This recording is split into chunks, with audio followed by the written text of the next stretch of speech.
Hey guys, Chapman the Beard here. I have it's one of my smaller Blu-ray DVD hauls. Um, I just didn't find as much towards the you guys watched my last July Blu-ray horror Blu-ray and DVD haul. I had a big one. I had a really big haul, but this one's probably about half the size. But I figured this will be the last of my. Sorry, it's getting hot in here, guys.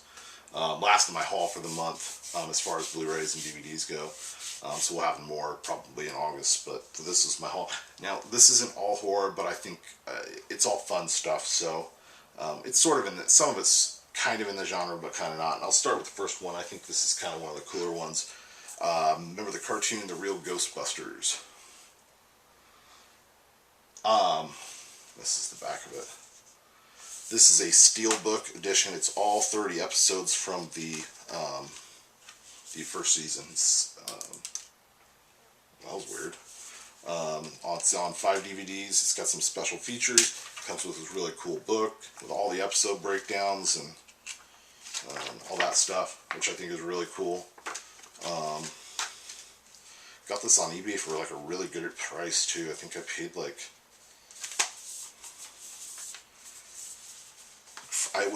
it wanted 17. It wanted 17, buy it now, and they had an offer, and it was free shipping. I offered 14, and he took it. And I looked online. Some of these are going for around $40 actually.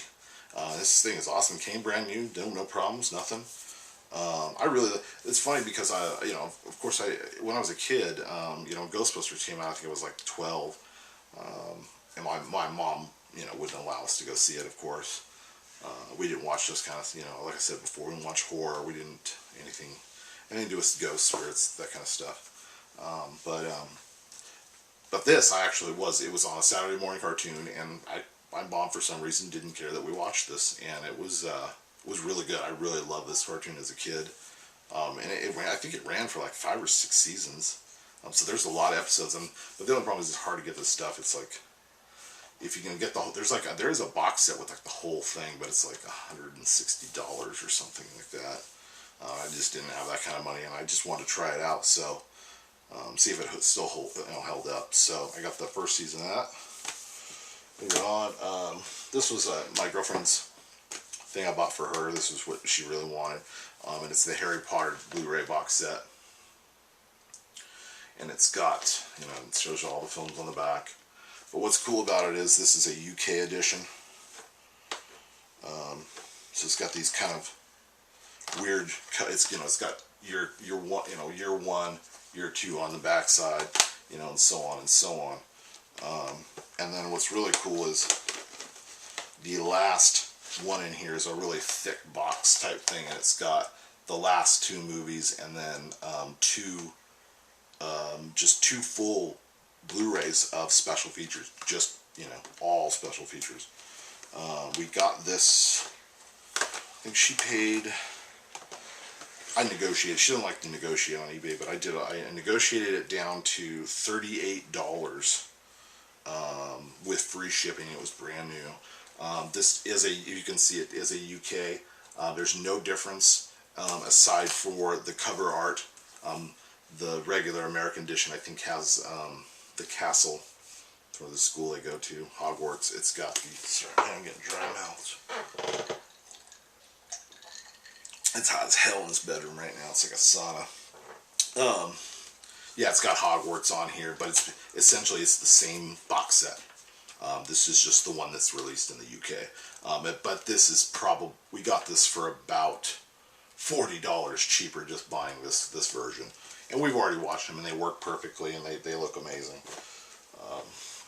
So let's see. I got a couple other non-horror stuff here I just want to throw up real quick.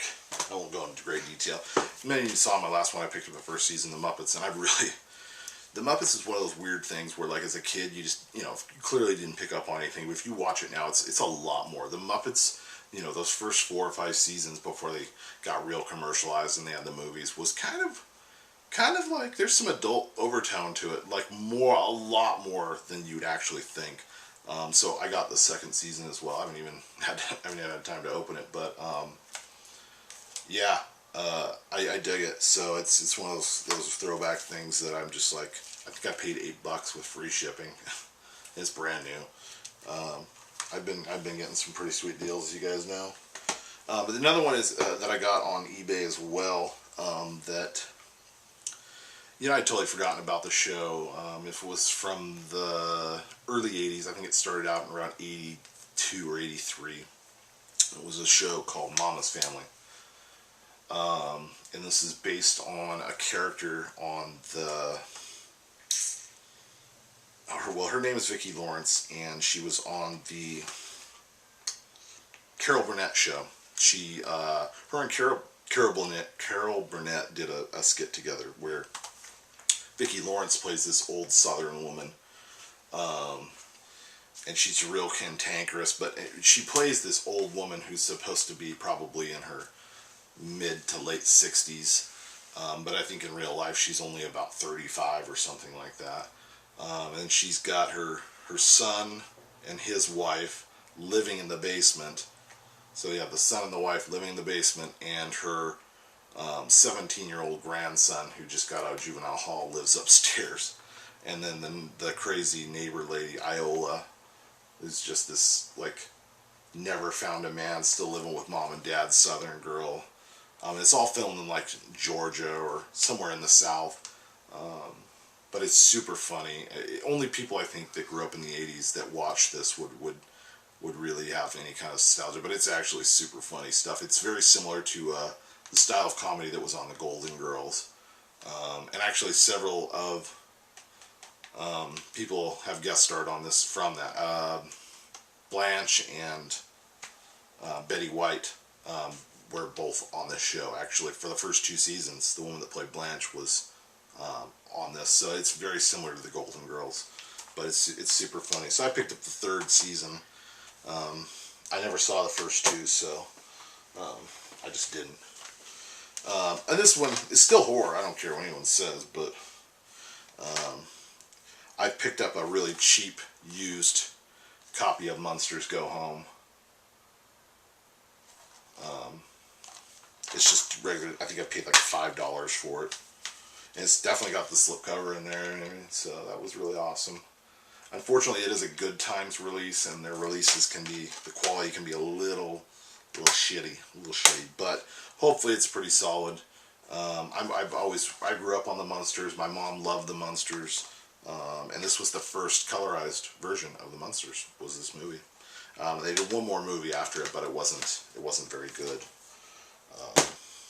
But I of course love the first 3. Well, I think they only did 3 seasons of the black and white Munsters.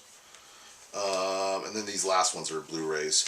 I don't know if I showed this in my last video. If I did, I apologize, but that's the Vampire Journals. This is connected somehow. I have not watched this yet. It's a full moon release. It's tied somehow to Subspecies. Yeah. From the writer and director of Subspecies, but I know somehow it is definitely tied into the 3 Subspecies movies. So I'm excited to this will definitely be at some point be a weekly B horror movie review, but we're not quite there yet. Got a cheap copy of Child's Play. I believe this is a 2-disc set. It's got the DVD, 20th anniversary DVD, and then the regular Blu-ray. And I think it's supposedly... Oh man, what the hell happened here? Covering this is not wanting to stay lined up. Fix that. I do like... This is not the original cover, but I do like that cover that they have on there. And this probably still is the first one of the Child's Play series is probably the best. The next one in line for me would probably be the second one. And then the third one was okay, and then after that, I don't like the other stuff that came after that really too much. But I did like the new one that came out. It's not Child's Play. It's like, maybe it was Child's. I don't know. It's it was kind of a reboot of it, but I can't remember what it's titled. Curse of Chucky, I think is what it's called. Also got a Blu-ray copy of Night of the Creeps, classic movie. If you have not seen this, get on Netflix. I believe it's still on Netflix. You have to see this movie. It's classic 80s movie. I think I talked about this recently, about the Nightmare on Elm Street franchise and the butchering that they've done with the Blu-ray. I mean, there's no American release of it in a box set on Blu-ray. You can buy a UK version, but it's not. I don't know if it's actually an authorized edition, so I don't know what the deal is with that. But I did pick up a Nightmare on Elm Street 2 and 3. It's on one Blu-ray. I only bought it clearly for Dream Warriors, but I haven't got a chance to check it out. I haven't seen the quality. And I think I've talked about this before. For me, Nightmare on Elm Street is the first one, 3 and 4, and A New Nightmare. You know, I did watch the Jason versus Freddy, and it was okay. It was okay. The ending was pretty cool. And I know it's probably blasphemous, but I actually like the reboot with Jackie Earle, whatever his name is. I think he portrayed a very different Freddy, a much darker one than ever you would have seen in any of the Robert Englund. I think he was just a seriously evil character in that film, and he did a very good job. I mean, there was obviously I think some writing and some kind of cinematography issues and where they went with it. I think the people were really upset about they did a lot of CGI actually for the face, and I think that people were really irritated with that. And I think it's just one of those things people just never want to see anybody but Robert Englund, and I totally understand that, but I still dug the new remake, and I actually have it on Blu-ray, because I am that much. And I think too, for me, it's more of, I'm such a huge fan of the franchise. I think this kind of I almost see it as just paying homage. I don't see this as a reboot. I think this is just saying, I think it's saying that this is so loved that we'll take a whole another set of people and try and make this work the best we can.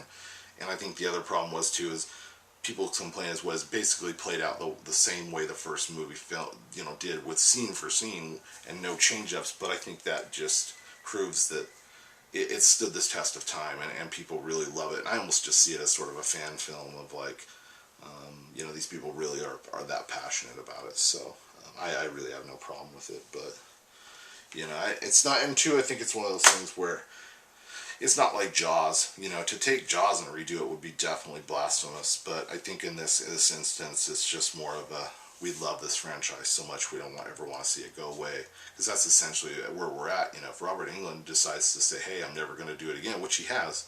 When I met him last time, he's like, never ever. I'm never going to put the makeup on again for another movie. So, if Robert Englund just isn't going to do it, we want to keep these films alive. It's like Star Wars. We just don't want it to die.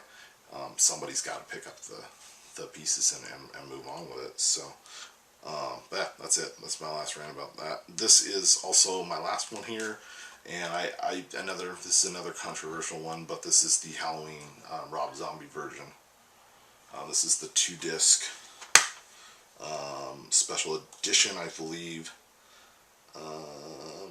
Disc 2 is Michael Lives, The Making of Halloween, a 4.5 hour documentary by Rob Zombie, so I'm very excited to watch that.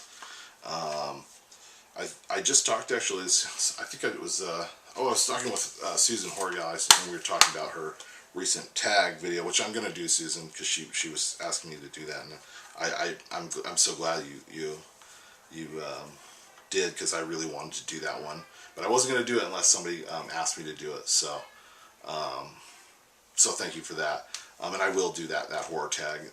And she was talking about John Carpenter's her favorite director. Halloween's her favorite horror movie. For me, I can't relate as much to Halloween, because this was much more of a later in life. I never saw the first movie as a teen or the second one. I did see the third one when I was about 15, but it's obviously no relation to the other. It doesn't tie in with the mythos. And then, like I said, later on after 15, once I got a little older, I of course found all the Halloweens, and I've watched all of them, and I can appreciate them. But it's not, for me, it's more Nightmare on Elm Street the one I latched onto right away. And Friday the 13th, of course, as well. But I still do love Michael Myers, and I really love the Rob Zombie version. I think it's solid. You know, like I said, Rob Zombie is one of those people, as a new horror director, that people really criticize him, you know, and it's funny because if he wasn't already famous, you know, from White Zombie and then his solo career, he probably would, he would just, if he was just new to the scene and he came out with these, you'd just be like, oh man, this guy really is, he's the new up and coming director. But since he was already famous, it's like you hold him to this high standard that if he's this great musician and had a great music career, his making movies would have to just be so much more above all that, which is just ridiculous because it's comparing apples to oranges, you know. But you know, whatever. And I still think he's one of the best horror directors of the last. You know, I think the last good horror director was Eli Roth. There are probably others, but really those are the standout ones. So that's it, guys. That was the last of my haul for July. So I wouldn't expect another one until probably late August. I'm probably gonna, you know, I bought so much. I gotta calm down with the spending and get some things in line. So I'll just probably have one haul for August. So look for that, guys. But that's it for me, guys. I will see you later.